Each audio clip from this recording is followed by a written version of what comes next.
Greetings to you all. मसीह में आप सबकी सलामती हो, आपकी भी सलामती हो। खुदावंद आप सबको बरकत दे और खुदावंद आपको पाकीज़गी में बढ़ाए। आमीन।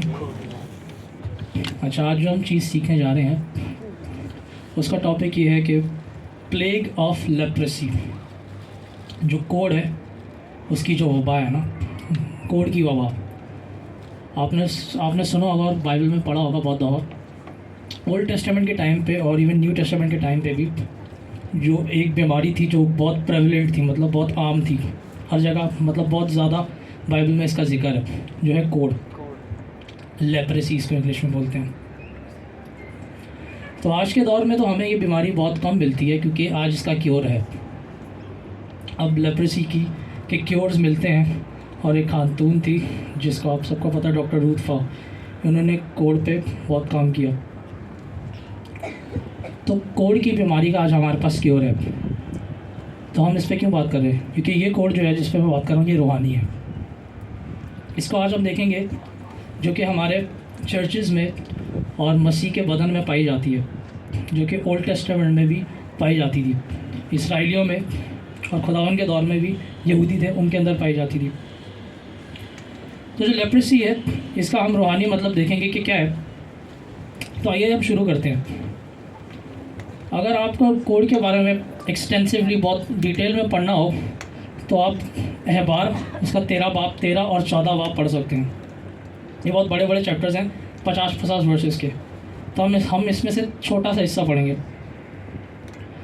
तो लेप्रेसी के बारे में डिटेल में मूसा को खुदावन ने बताया कि तुमने इसको डायग्नोस कैसे करना है और तुमने इसको क्योर कैसे करना है।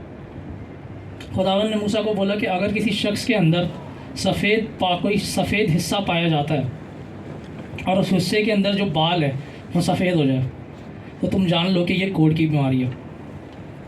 और ये डिफरेंट बॉडी पार्ट्स में हो सकता था, सर में भी हो सकता था, बालों में भी सर में, मुंह पे, या फिर हाथों, या कहीं भी जिस्म के किसी भी हिस्से में हो सकती थी। तो खुदावन ने मूसा को बोला कि जो काहिन है वो जाके देखेगा, एग्जामिन करेगा और डिक्लेयर करेगा उस शख्स को नापाक, अनक्लीन। तो हम जिक्र करेंगे इस बीमारी का, जो कि अहबार 13 लेविटिकस चैप्टर 13 और 44 to 46 आयत में इसका जिक्र है।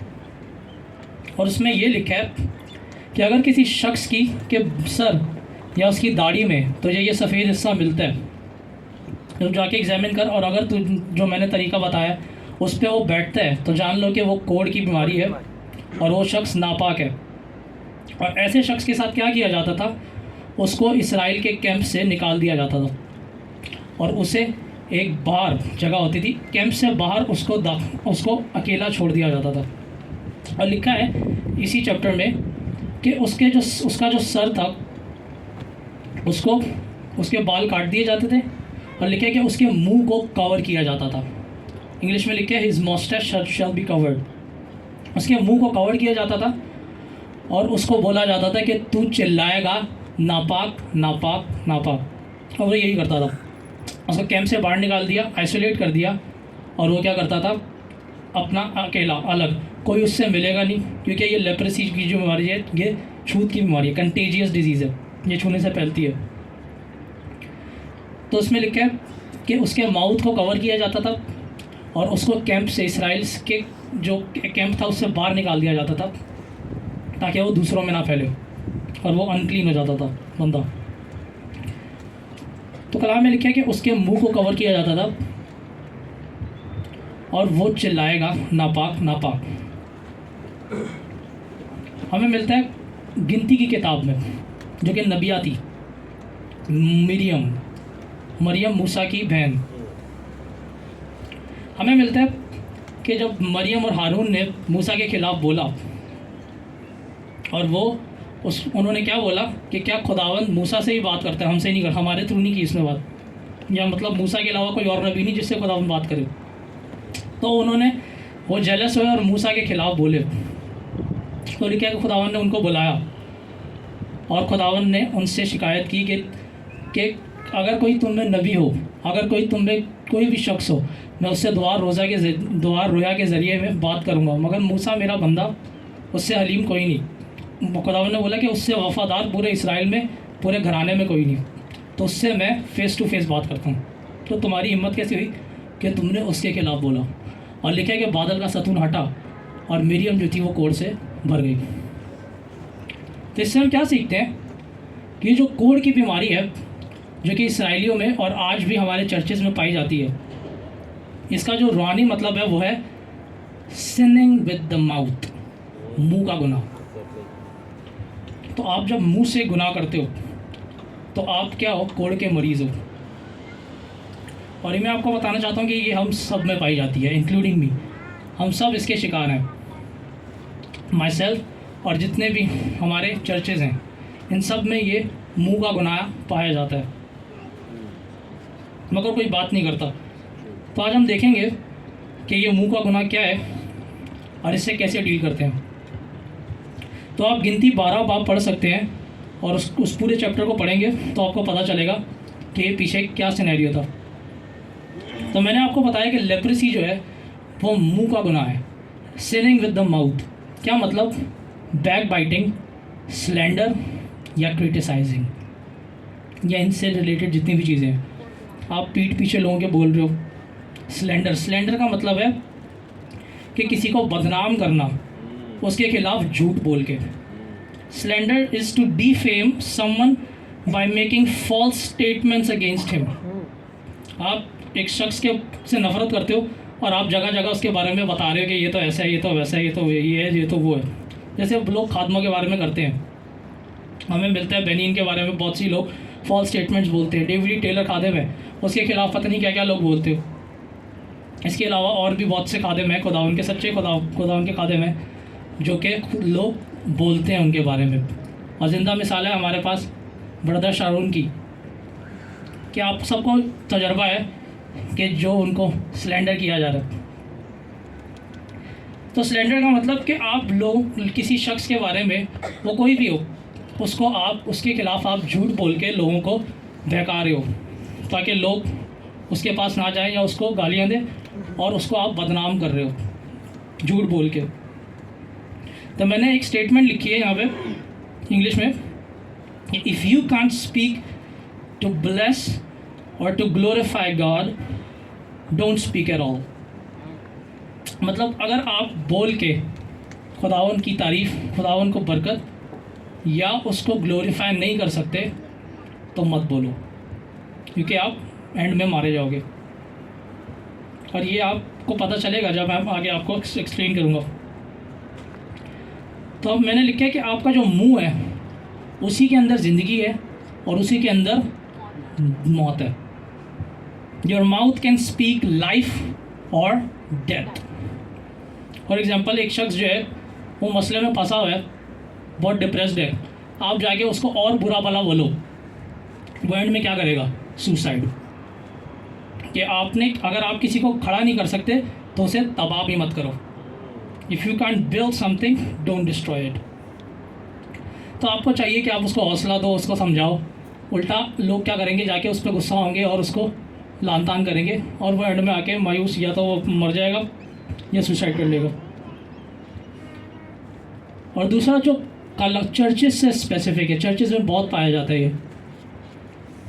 कि आप जो, अगर आपको किसी भाई या किसी बहन का, आपको पता है कि वो पर्सनल लाइफ में कैसे हैं, उनको आपको पता है, और आप जाके माजरे में चर्चा कर रहे हो, आप जाके पब्लिक डिस्प्ले दिखा रहे हो कि ये तो ऐसा है, ये तो वैसा है।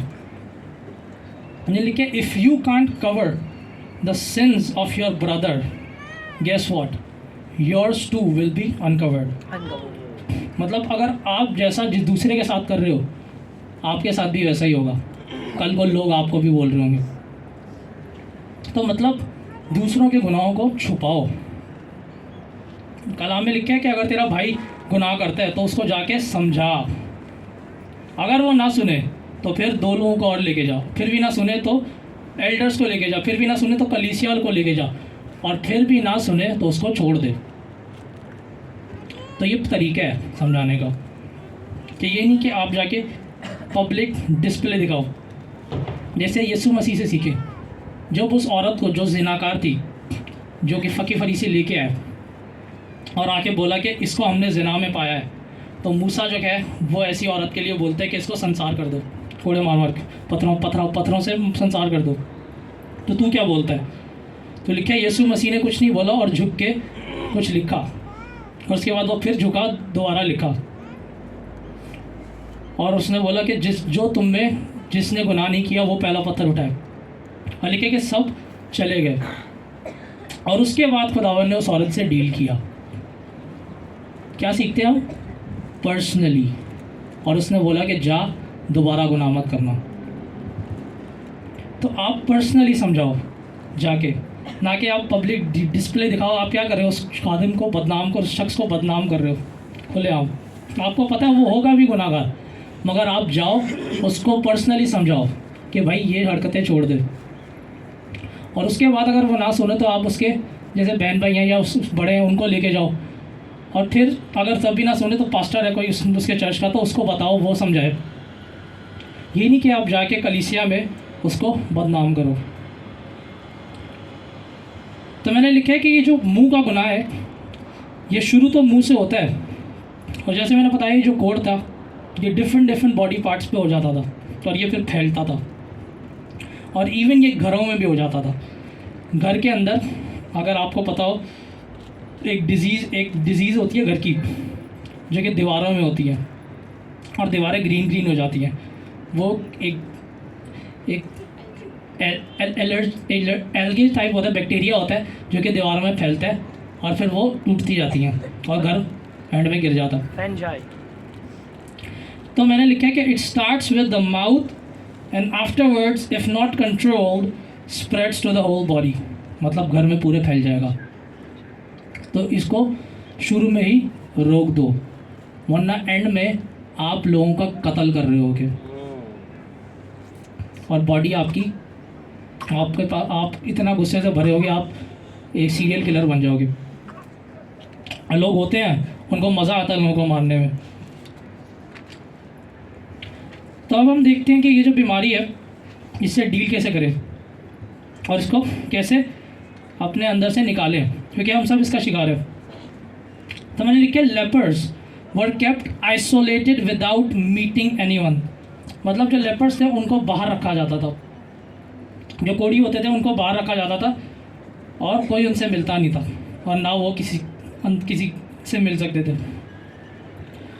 और इसका जो क्लेंजिंग है उसके बारे में लिखा है एहबार 14 बाब में, लेविटिकस 14:4-7 और 44 से 48 आयत आप पढ़ सकते हैं। इसमें डिटेल में लिखा हुआ है कि कैसे जो था एक काहिन जो था, एक कोढ़ी, जब उसका कोढ़ सही हो जाता था तो उसको कैसे क्लेंस करता था।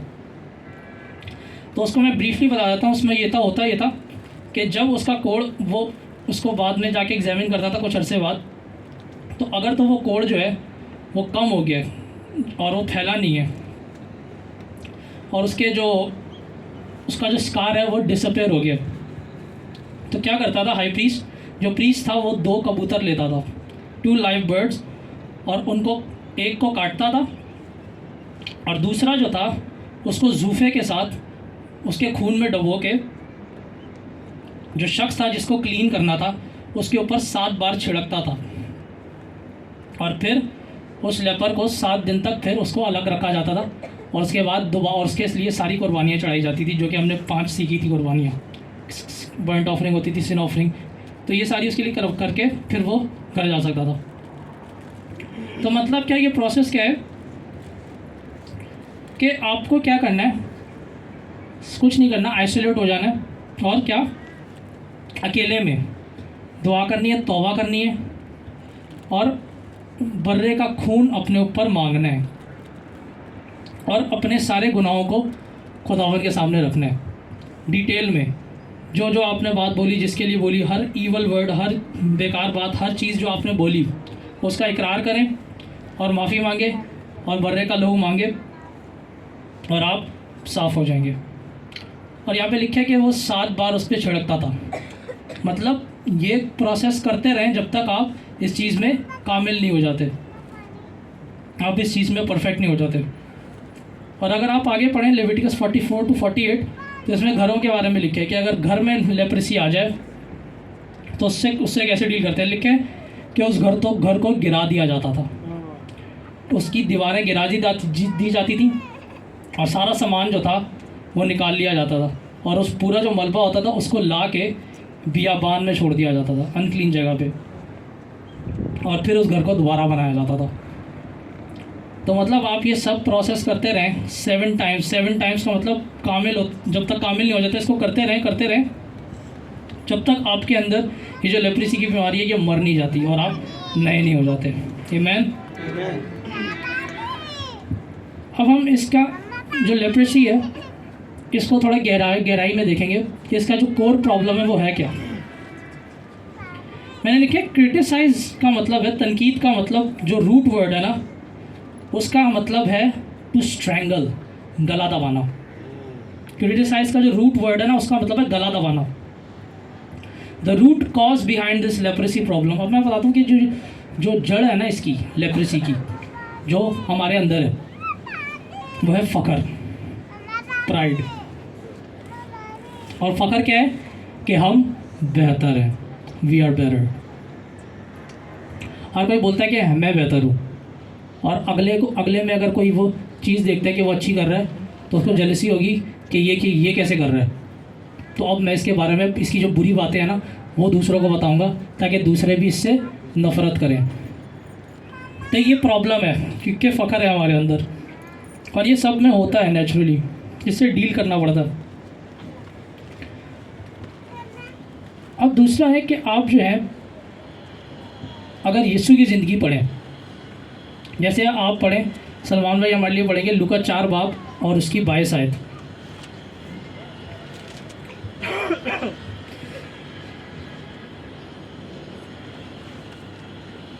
जी सलमान भाई।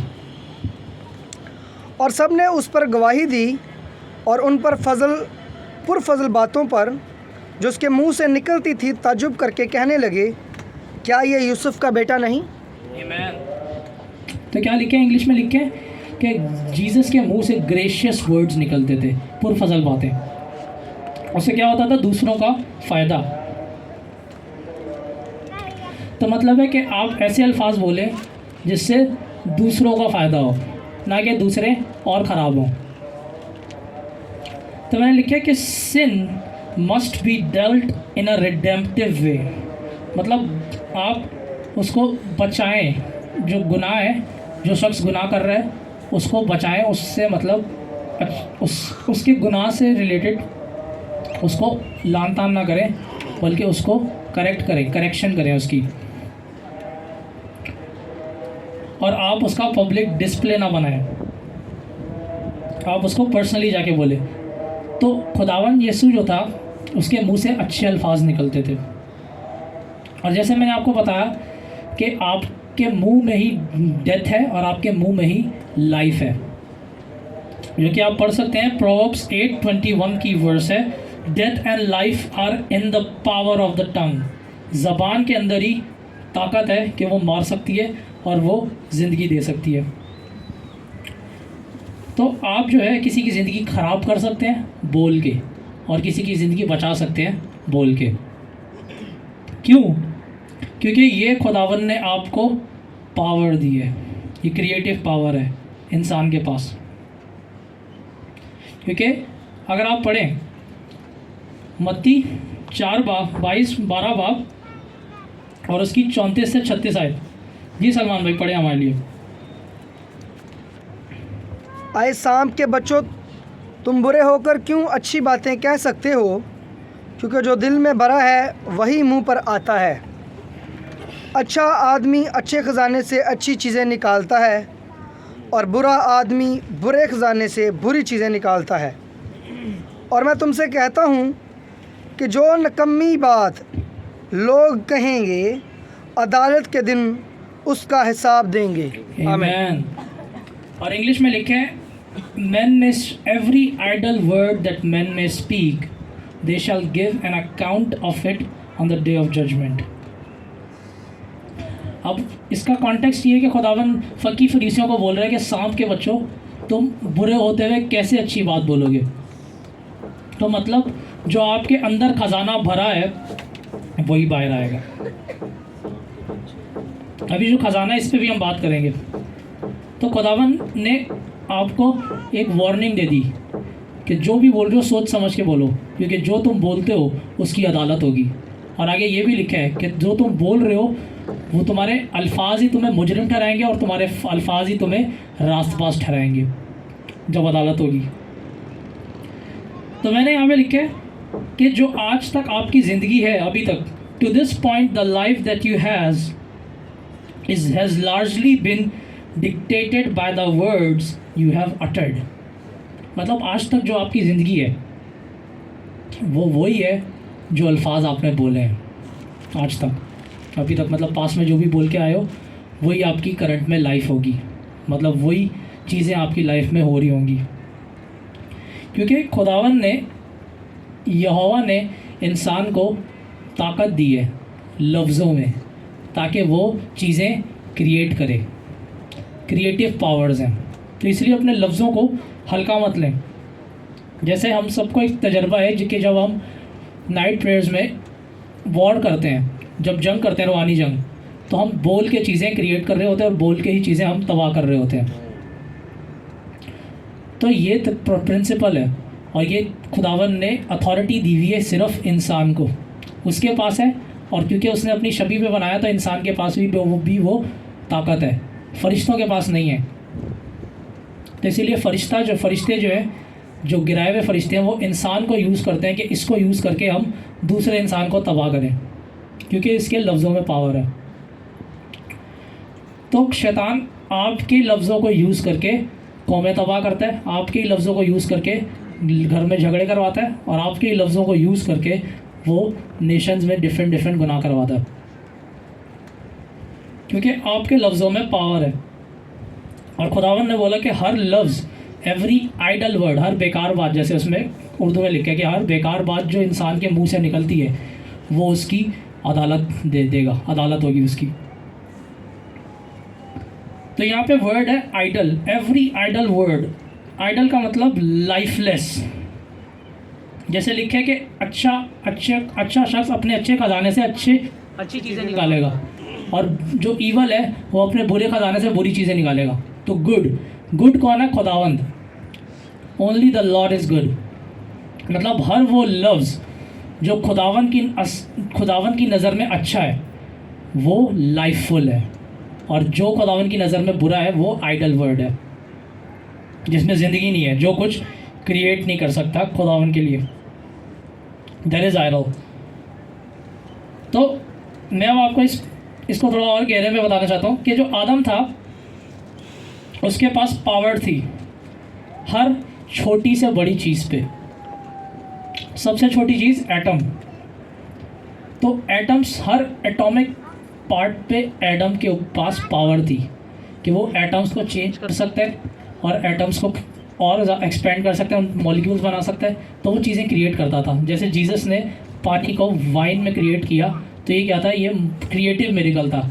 एक सब्सटेंस को दूसरे सब्सटेंस में क्रिएट कर देना, मॉलिक्यूलर लेवल पे चेंज कर देना। तो ये पावर एडम के पास थी, वो ये सब चीज़ें कर सकता था। और ये चीज़ उसने ट्रांसफ़र कर दी जब उसने गुनाह किया। तो अब शैतान इंसान को कंट्रोल करता है और उसके लफ्ज़ों से चीज़ें क्रिएट करता है। तो मैंने आगे लिखा कि क्योंकि शैतान के पास कोई ताकत नहीं है कि वो क्रिएट करे, तो वो इंसान को यूज़ करता है कि उसके लफ्ज़ों को यूज़ करके वो क्रिएट करे, क्योंकि हम उसे ये अथॉरिटी देते हैं। तो हमारे लफ्ज़ जो है वो क्रिएटिव हैं।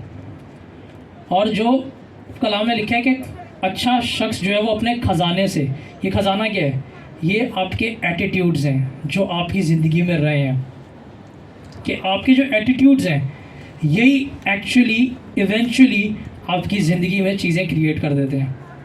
फॉर एग्ज़ाम्पल, जो ग्रेट ब्रिटेन था वो इंडस्ट्रियल रेवोल्यूशन लाया था। उन्होंने प्रिंटिंग प्रेस और डिफरेंट इंडस्ट्रीज़ को क्रिएट किया, तो उनमें फ़ख्र था कि हमने किया और हमें कोई नहीं हरा सकता। और इनका जहाज़ था टाइटैनिक।